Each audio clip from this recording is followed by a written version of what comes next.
அகிலத்தையே ஆளும் அம்பிகையான பார்வதி தேவி பூலோகத்தில் சில குறிப்பிட்ட இடங்கள்ல முக்கியமான ஊர்களை தேர்ந்தெடுத்து அதிசக்தி வாய்ந்த ஆற்றலோடு வீற்றிருந்து தன்னை தேடி வரும் பக்தர்களின் குறைகளை நொடிப்பொழுதில் சரி செஞ்சு இந்த கலியுகத்திலும் பல அதிசயங்களை நிகழ்த்தி கண்கண்ட தெய்வமாய் இருந்து வராங்க.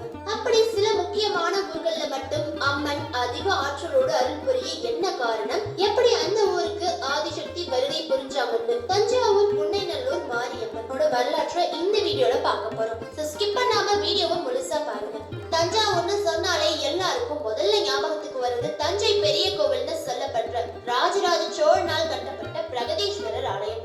தஞ்சாவூர்ல எந்த அளவுக்கு சிவன் கோவில் புகழ்பெற்ற ஆலயமோ புன்னைநல்லூர் மாரியம்மனும் அதிக பிரதிஷ்டை பெற்ற ஒரு ஆலயம்.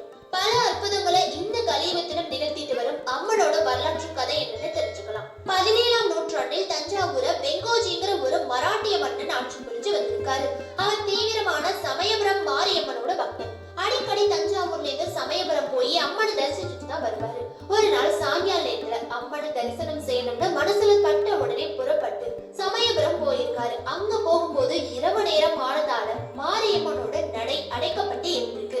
இவ்வளவு தூரம் வந்து அம்மனை தரிசனம் செய்ய முடியலையேன்னு கவலையோட அந்த கோவிலையே இரவு தூங்கிட்டு காலையில அம்மனை தரிசனம் செஞ்சுட்டு ஊருக்கு கிளம்புவோம்னு முடிவு செஞ்சு தூங்கி இருக்காரு.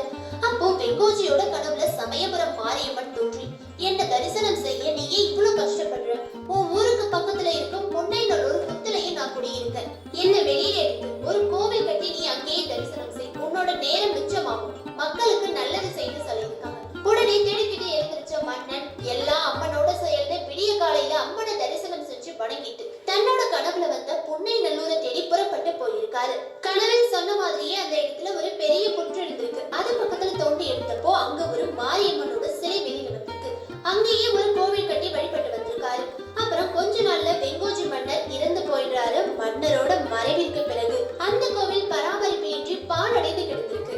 அப்புறம் துல்சாங்கிற மராட்டிய மன்னன் பதவி ஏற்றிருக்காரு. இந்த மன்னனும் மாரியம்மனின் பக்தனாகவே இருந்திருக்காரு. ஒரு நாள் தன்னோட மகளுக்கு அம்மை நோய் வந்து அந்த பெண்ணோட கண் பார்வை பறி போயிருக்கு.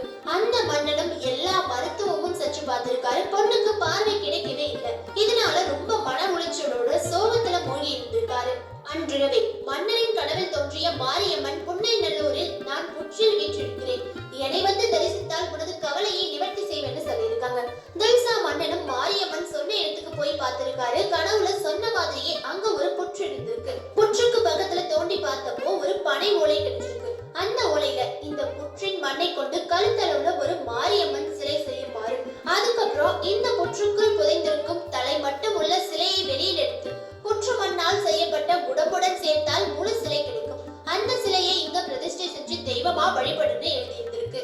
அதுபடியே சதாசிவ பிரம்மவேந்தர் மகனின் உதவியுடன் அந்த ஓலைச்சுவடியில சொன்ன மாதிரியே எல்லாமே செஞ்சு அம்மனை பிரதிஷ்டை செஞ்சு வழிபட்டிருக்காங்க. அதுக்கப்புறம் மன்னனின் மகளின் வியாதி சரியாகி மகளின் கண் பார்வையும் திரும்ப கிடைச்சிருக்கு. அப்புறம் அம்மனின் புகழை தெரிந்து கொண்ட பல்லாயிரக்கணக்கான மக்கள் இந்த கோவிலுக்கு வந்து தரிசனம் செய்ய தொடங்கி இருக்காங்க. இதுதான் புன்னைநல்லூர் மாரியம்மனோட வரலாறு. ஐயா உங்க பேர் சொல்லுங்க. என் பேர் மாரிமுத்து.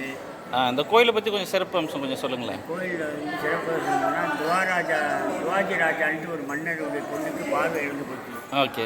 அவங்க சமயபுரத்துக்கு வேண்டிட்டு போனாங்க. அங்கே அசுரி வாக்கு மாதிரி புன்னைக்காட்டில் நான் புத்தூர்வா இருக்கேன், நீ அங்கே போய் படிச்சேன்னா உன் பொண்ணுக்கு பார்வை தெரிஞ்சுக்கலாம், அதனால் நீ அங்கே போய் இங்கே வர வேண்டாம்னு சொல்லி நேராக அந்த ராஜா வந்து இங்கே வந்து புன்னைக்காடு பூரா இது காடு. அந்த ராஜா பேர் என்ன? துவாஜி ராஜா. ஓகே. இந்த பூரா காடு வெறும் புன்னைக்காடு தான், புன்னை மரக்காடு. அந்த காட்டில் எங்கே பார்த்தாலும் வெறும் புத்தா இருந்தோடனே எங்கே படுக்கிறதுன்னு இவருக்கே சந்தேகமாக வந்து அப்போ சதாசிவ பிரம்மேந்திரான்னு ஒரு சாமியார் இங்கே உலாவிட்டு இருக்காரு. அவர்கிட்ட கேட்டோன்னா அவர் கையை காமிச்சுட்டார், இங்கே படுங்க அப்படின்னு. இந்திய கிளம்புற பார்த்தா அந்த பொண்ணுக்கு பார்வை கிடைச்சிருக்கு. கிடைச்சதையோட எல்லாருமே நம்ம பொண்ணுக்கு இருக்கிற மாதிரியே எல்லாருமே இங்கே வந்து வணங்கணும் அப்படின்னா அவர்கிட்டே அம்மா இது மாதிரி ஒரு இது செய்யுங்க அப்படின்னா அவர் தான் புத்தூர்வா இருந்தது அம்பாவை பிரதிஷ்டை பண்ணார். அதனால 5 வருஷத்துக்கு ஒரு வாட்டி தான் தைல காப்பணும். அம்பாளுக்கு அபிஷேகம் கிடையாது, துர்க்கைக்கும் உச்சமூர்த்திக்கும் தான் அபிஷேகம். 5 வருஷத்துக்கு ஒரு தடவை தான் அபிஷேகம், தைல அபிஷேகம். Okay okay. சுயம்புவாக வந்ததுனால அதாவது தன்னால் உருவானதுனால. அப்படியே சதாசிவ பெருமேந்திரா வந்து அந்த புத்தை வந்து உருவமாக்கிட்டார். அதனால அபிஷேகம் கிடையாது, புத்து தானே.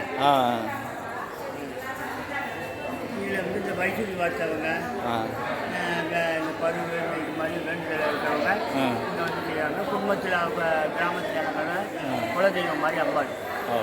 சமயபுரத்துக்கு அடுத்தாப்புல இது.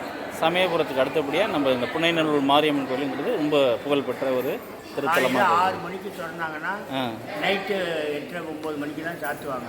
இடையில சாத்துறதே கிடையாது.